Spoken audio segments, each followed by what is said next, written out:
that's a lie.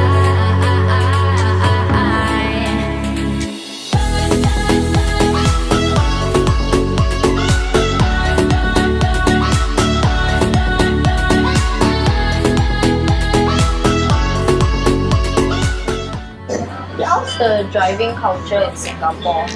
Some do drive, but the reason why I think they drive is because they probably work in places that are inaccessible by public transport itself, so they have no choice. Okay. So even in Singapore, there are places where the trains will not be able to. When the buses will not even go in. Mostly industrial areas like Jurong. Yeah, but of course things will improve soon in the entire world. They will be building more lines and more mass connectivities, but sometimes some people own cars because they like the feeling of driving a car on the highway. Private ownership. But there's a whole 5-year cycle, no? And the with tax. car. 10 year. 10 years. 10 years COE, a certificate of entitlement. So that will allow you to purchase a car, and after 10 years, scrap. What are your thoughts? It's complicated. But to be honest, it's complicated. Wait, after 10 years, do you get some kind of compensation or? No compensation. You get the scrap value of the vehicle. That's all. So what's, Scrap. what's So it the could be a purpose Lambo of and- this? Why? Yeah, why So is the it thing a is that- Lambo or Yeah. The thing about COE is that it's designed to make sure that our roads, are filled with cars that will not break down. So if let's say the car, Certificate of entitlement, if the that car you have is to buy along with buying the car. Oh. So if let's say the car is about 60k, right now current prices of COE, if I'm not wrong, is 80k. So it's 140k. In Malaysia, it's not like that. Yeah, In we don't Malaysia, have such for a life, thing. right? Yeah, The car- once you get a car, you just can drive use it it forever. forever. If let's say the car is of a certain mileage, and then if Yeah. you don't send it for servicing, you will have say more breakdowns, and that's what the government doesn't want to happen. The government wants to make sure that the cars, they're all drive worthy, Yeah. they're not prone to breaking down. So we don't really have much breakdown, but sometimes when it does break down during peak hours, there you go, stop. Yeah. Okay. Yeah. What if it's like a Yeah. So basically, the things that the car once done, scrap. Oh, okay. Yeah. Wow. So you want to make sure it's driving worthy. Well, that was a very interesting concept because we don't practice it. It's, if let's say I were to speak from my environmental point of view, right? Yeah. It's not good lah. Because when it's scrap, you send it to overseas, and then what happens after that? So you don't recycle it? You sell it. We try to, Mhm. but there's this culture of buy and throw, spend and throw.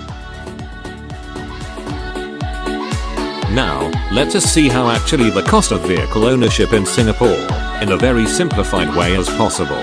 How much is the cost of vehicle ownership, and process differences with Malaysia? Each of the countries will have a based car price, and also import tax. Generally, they will be a bit different on price as Singapore don't have a local car, where Malaysia having an option of a local and imported cars. Singapore is having a COE, Certificate of Entitlement, an entitlement for you to buy and own a car. While it is complicated, but it is not really difficult to learn the process. The COE is just like a license to own a car, but it is something you can't just walk and buy the certificate. Firstly, it is in limited numbers. The government controlled the numbers of new car by introducing a quota of limited numbers every month. To purchase, you've got to bid the price, where the price could be higher or lower depending on the season. In Malaysia, many initiatives to reduce the import tax for locally assembled cars and electric hybrids car in Malaysia, we see they are a drop in price for all range of cars price. Insurance and road tax is required for both countries, and the petrol cost, while it is understandable, Malaysia petrol price is still the lowest in this region, even it has been floating price. The cost of ERP, or electronic road pricing in Singapore, or toll in Malaysia in major and important roads. But in Malaysia, we're trying to reduce the numbers of tolls. There are 8 tolls as being abolished early by the government to ease the cost for the motorist in Malaysia. Even though Singapore is the most expensive to have a car, but they have a solid reason why they must have the policy to minimize cars on the road, to promote better and clean environment, and also to minimize traffic jams in the city. Malaysia on the other hand, promotes own transportation, and also promotes public transportation as the need for the public are still necessaries. Both countries are doing excellent in their policy, based on the country priority and needs, current and for the future. Future highway infrastructure project, like the newly opened Rawang Bypass Elevated Highway, It's a 9 kilometers toll-free highway. This would shorten the journey to the city center during peak hours from 2 hours to 30 minutes. Rawang Bypass Elevated Highway is a unique landmark in the road construction history while preserving the ecosystem of the environment.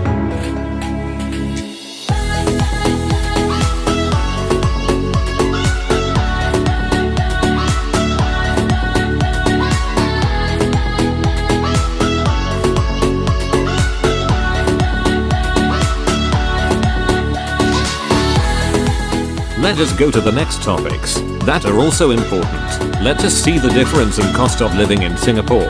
What is the difference? Or there is a similarity between Malaysia and Singapore? I hope that our bus captains will be able to speak at least English. What do they speak Are they all in? mostly? Mandarin? Mandarin. Oh, okay. So you have foreign workers? Yeah, a lot. So there's a lot of China workers that's employed. We have Malaysian workers, China workers, and locals. And sometimes a lot of these Chinese workers they're not able to converse in. I mean, I'm not even asking for Malay language. At least just There's speak something to me that in everybody English. should understand. Yeah, something, say a landmark. I give you a landmark and tell me whether I can go there or not, but you don't actually understand. So it's really a communication barrier.